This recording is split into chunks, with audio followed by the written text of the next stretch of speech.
Stabilise کرنے کا ارادہ نہیں رکھتے. لیکن مفروضہ پھر اگر پنجاب میں انہوں نے آپ کی حکومت کو گرانے کی کوشش کی تو اس کا مطلب ہے کہ کیا آپ وفاقی سطح پر پاکستان پیپلز پارٹی کی حکومت کو گرانے کی کوشش کریں گے؟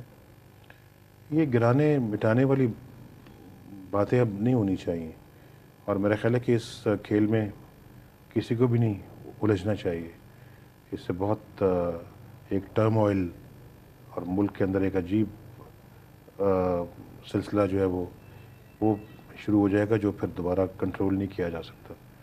ہم پھر وہیں چلے جائیں گے جہاں سے ہم نے شروع کیا تھا آج سے 20-30 سال پہلے، اور یہ پاکستان کے لیے اچھا نہیں ہے. اور میں سمجھتا ہوں، میں دل سے سمجھتا ہوں کہ اچھا نہیں ہے. ورنہ پنجاب کی حکومت یا کوئی حکومت ہے وہ یہ بھی اپنا اتنا یہ نہیں کہ اس کے لیے خدا نخواستہ ملک کو نقصان پہنچائیں. یہ مینڈیٹ بھی اللہ کے فضل و کرم سے پاکستان کے عوام نے دیا ہے، اس کا دفاع بھی ہمیں کرنا آتا ہے اور ہمیں کرنا بھی چاہیے.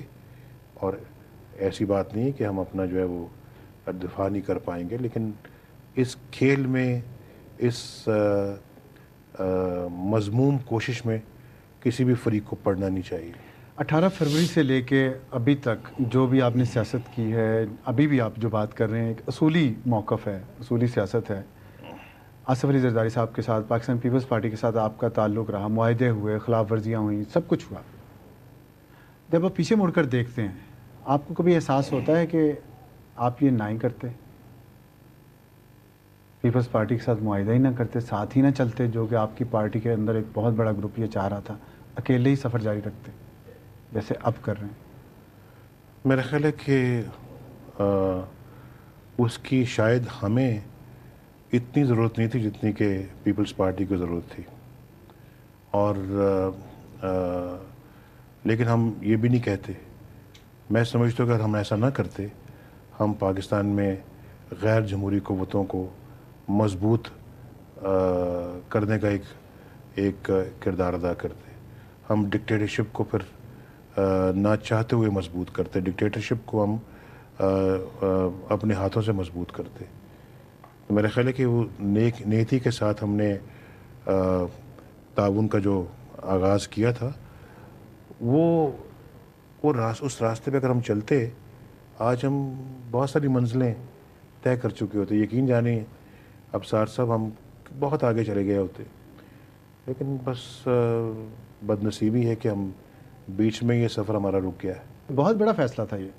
تو جب آپ کی پارٹی کے اندر بھی ایک تھا، ان کی پارٹی کے اندر بھی تھا کہ اکٹھے نہیں چلنا چاہیے، ہماری سیاسی مخالفت ہے، تو جب آپ مڑ کے دیکھتے ہیں تو آپ سوچتے ہیں کہ نہ ہی کرتا یہ فیصلہ، آج بھی تو اکیلے ہوئے ہیں.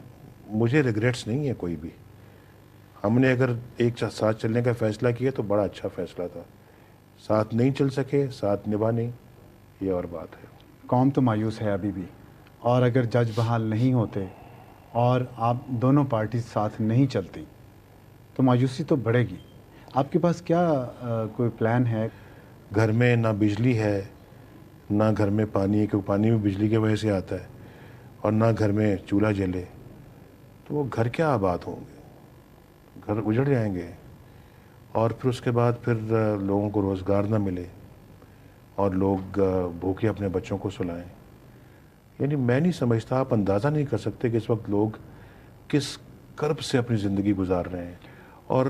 اور ہم جو ہیں وہ صرف اور صرف ججوں پہ اٹک گئے ہیں. ہم صرف اپنے آپ کو مضبوط کرنے کے چکر میں پڑ گئے ہیں. سسٹم کو مضبوط کرنے کی بجائے اپنی ذات کو مضبوط کر رہے ہیں. جمہوریت کو مضبوط کرنے کی بجائے اپنی ذات کے اقتدار کے چکر میں پڑ گئے.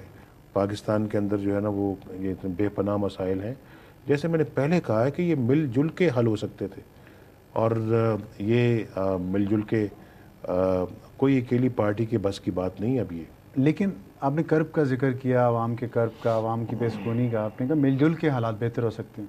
کوئی امید ایسی عوام رکھیں کہ یہ ان کا کرب کم ہوگا؟ ختم تو نہیں ہوگا، بے سکونی کم ہوگی، اور کوئی مل جل کر ان کے لیڈر آگے لے کے جائیں گے اس ملک کو؟ امید رکھیں کوئی یا نہ رکھیں؟ امید بہار تو رکھنی چاہیے.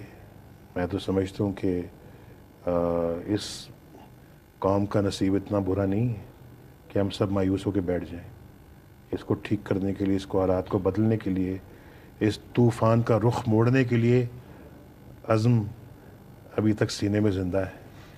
اور یہ انشاءاللہ ہم نہ صرف عزم رکھتے ہیں بلکہ اس کو کر گزرنے کا بھی مصمم ارادہ ہے. بہت شکریہ.